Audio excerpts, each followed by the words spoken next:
writing was a lot more difficult, I would say. It took exponentially longer than the acting portion of my job did.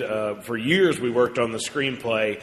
And like Michelle was saying, it was kind of a negotiation at times with the studio as to how weird could we make things and how subversive could we make things and still have the movie be the type of movie that warrants the budget that it was given and that could potentially recoup that budget.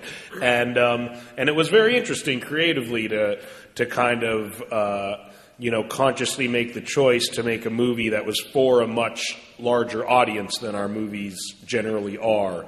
And it's been really interesting to see that it actually kind of worked and that more people are actually seeing it than normally see our movies. And so I guess it was a successful experiment in that regard.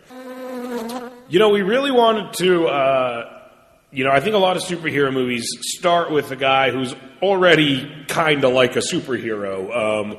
Christian Bale could beat the crap out of me very easily, as could most other people who play superheroes. Even, Tobey Maguire in Spider-Man starts out as being a very noble, morally centered person. And we kind of thought it would be interesting to get rid of all that stuff and start with someone who's as least like a hero as you could really possibly imagine, and have him be not very intelligent and physically not very capable and morally not even very well centered at the beginning of the movie.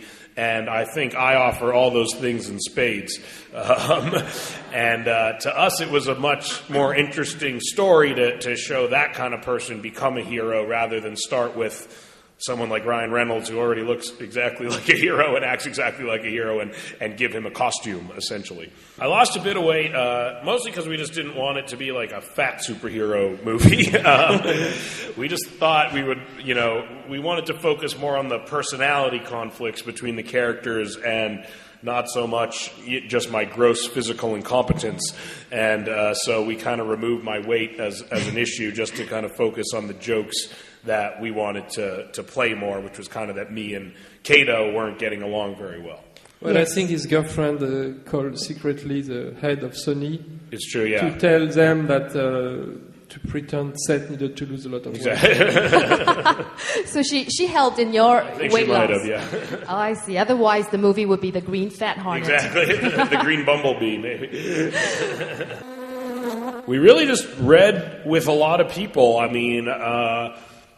I read with actors. I think it's a very helpful part of the process to really get the gauge of the dynamic, and I think the only way you can do it is if you really are sitting in the room with someone reading the lines.